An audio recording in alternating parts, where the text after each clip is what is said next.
Hello students, in this part we will discuss part 2 of chapter 3 fiber to fabric of classic science. In this chapter we will discuss about the process of making yarn from fiber. Spinning कैसे करते हैं, spinning क्या होती है, what is weaving, what is knitting, how weaving is done, how knitting is done, what's the history of clothing material. तो इस सब के बारे में डिस्कस करेंगे. चलिए सबसे पहले हम ये देखते हैं making yarn from cotton. Cotton wool से, रुई से हम धागा खींचकर ट्विस्ट करते हुए, मोड़ते हुए, घुमाते हुए हम धागा बना सकते हैं. आपने ओल्ड एज पेरेंट्स को, ग्रैंड पेरेंट्स को कभी देखा होगा अपने आस पड़ोस में. मैंने भी अपने चैनल पर इसका वीडियो डाला है, घर पर आप भी इसे कर सकते हैं. This process is known as spinning, the process of making yarn from fibre. इसके लिए हम क्या करते हैं, जेंटली जो है फाइबर को खींचते हैं और उसे ट्विस्ट करते हुए जाते हैं. ट्विस्ट करने से, खींचते हुए फाइबर एक साथ इकट्ठा हो जाता है और यार्न बन जाता है. इसके लिए हैंड स्पिंडल, टकली भी यूज़ करते हैं और कॉमनली जो चरखा है, आपने सुना होगा, देखा होगा, वो भी स्पिनिंग के लिए काम में आता है. आजकल स्पिनिंग मशीन्स भी अवेलेबल हैं और वो फैब्रिक बनाने में काम आता है, स्पिनिंग के बाद जो भी यार्न हमें मिला. अब है यार्न टू फैब्रिक. हम पेपर लेकर भी वीविंग की प्रैक्टिस कर सकते हैं. पेपर्स हमने लेने हैं, उन पर लाइन हमने लगा लेनी है. जो ऑरेंज कलर का आपको दिख रहा है पेपर, इसमें हम इसकी स्ट्रिप्स बना लेंगे और ग्रीन वाले पेपर को कॉर्नर तक नहीं कट करेंगे. जहाँ तक हमने लाइन ड्रॉ की है वहाँ तक हम इसकी कटिंग कर लेंगे और इस वे में हम जो है वीविंग शुरू करेंगे. एक बार ऊपर से लेते हुए और एक बार नीचे से लेते हुए मैट लाइक ये डिज़ाइन बन जाएगा. इसी तरीके से यार्न को अरेंज करते हुए फैब्रिक बनता है. The process of arranging two sets of yarn together to make a fabric is called weaving. ये देखिए पेपर स्ट्रिप से वीविंग कर ली और यही वीविंग हम यार्न से भी कर सकते हैं. घर पर आपने कभी फुट मैट या फिर दरी बुनते हुए देखा होगा, जो ये कह लीजिए कि उससे हमारा जो वेस्ट क्लॉथ है, वेस्ट फैब्रिक है, वो सारा रीयूज़ हो जाता है. तो इस तरीके से हम पेपर से वीविंग भी कर सकते हैं.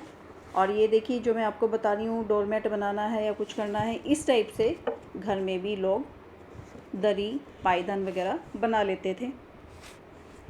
हाथ से हम इसे कर रहे हैं, it is known as handloom. इसमें भी वही है, एक धागे का सेट लगाया हुआ है और दूसरे धागे का सेट हम ऊपर नीचे करके एक बार धागे के ऊपर से लेंगे और एक बार धागे के नीचे से लेते हुए हम निकालेंगे, जैसे अभी अभी हमने पेपर स्ट्रिप में किया था. ये देखिए एक बार धागे के नीचे से और एक बार धागे के ऊपर से. पेपर स्ट्रिप लें तो पेपर स्ट्रिप एक बार ऊपर से और एक बार नीचे से. इसी तरीके से हम यार्न भी करेंगे और इस तरीके से देखिए फैब्रिक जो है बनता चला जाता है.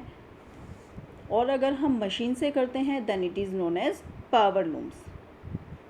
Weaving of fabric is done on looms. Hand operated है तो हैंडलूम, और अगर मशीन ऑपरेटेड है, इलेक्ट्रिसिटी का यूज़ कर रहे हैं, it is power loom. Now knitting. Knitting करते हुए आपने अपने घर में, आस पड़ोस में देखा होगा, नीटिंग नीडल्स जिनको हम सिलाइयाँ कह देते हैं. और इसके लिए हमें उनका गोला चाहिए, सिंगल यार्न चाहिए. डिज़ाइनिंग के लिए हो सकता है हम एक सिंगल यार्न के बजाय हम 2-3 कलर के अलग अलग ऊन के धागे ले सकते हैं, लेकिन जो नीड है, हमारी जो आवश्यकता है, वो एक सिंगल धागे की. एक सिंगल यार्न से भी हमारा फैब्रिक बन जाता है, स्वेटर हमारी बन जाती है. In knitting a single yarn is use to make a piece of fabric. और ये हम सभी को पता है कि अगर हम सिंगल यार्न को अगर कंटिन्यूसली खींचते हैं तो फैब्रिक जो है वो अनरेवल हो जाता है, उधड़ जाता है. तो ये हमारी जो सॉक्स हैं और बहुत सारे क्लॉथ्स जो हैं वो क्या हैं, नीटेड फैब्रिक्स हैं. नीटिंग हाथ से करते थे पहले सभी, आजकल मशीन से भी होती है.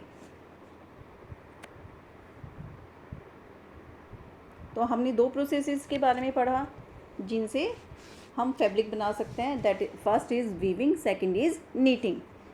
अब हम डिस्कस कर रहे हैं कोकोनट फाइबर के बारे में। The outer covering of coconut, जिसे हम कोयर बोलते हैं, फाइबर है ये। इस फाइबर्स का भी यूज़ जो है मैट्रेसेस में भी होता है, डोरमेट बनाने में, रोप्स बनाने में भी इसका यूज़ होता है। तो हम इसे वेस्ट सोच कर इधर उधर ना फेंकें, we can also use it. पुराने समय में इसका प्रयोग जो है मिट्टी के बर्तनों को साफ़ करने में, मांजने में भी इसका प्रयोग करते थे। Now history of clothing material. पुराने समय में किस तरह के कपड़े पहने जाते थे? उस समय के लोग पेड़ों के बड़े बड़े पत्ते, छाल ये पहनते थे, या फिर एनिमल स्किन और फर, जानवरों की खाल और फर से अपना शरीर ढकते थे। ये देखिए, इसमें एनिमल स्किन का यूज़ दिखाया गया है, और सेकंड पिक्चर में हमें दिखाया गया है कि कैसे बड़े बड़े लीव्स से वो अपनी बॉडी कवर करते थे। आजकल हम स्टिच क्लोथ ज़्यादा पहनते हैं, पहले आज भी पहनी जाती हैं, पहले बहुत ट्रेंड था। लुंगी, टर्बन, पगड़ी, साड़ी, धोती, स्कार्फ, मफलर, कुछ चीज़ें ऐसी हैं जो कि they are used as an unstitched piece of fabric. कपड़े को बिना सिलाई किए हम इनका यूज़ करते हैं। सर्दी में आप स्कार्फ, मफलर, शॉल, स्टोल इनका यूज़ करते हैं। छोटे बच्चों के लिए लंगोटी यूज़ होती हैं। साड़ी, धोती, लुंगी, पगड़ी ये सभी ड्रैप की जाती हैं, लपेटी जाती हैं, ये अनस्टिच्ड ही यूज़ होती हैं। जिस तरह खाने की बहुत वैरायटी है, इसी तरह हमारे देश में भी फैब्रिक्स की, क्लोथिंग आइटम्स की बहुत वैरायटी है। Okay students.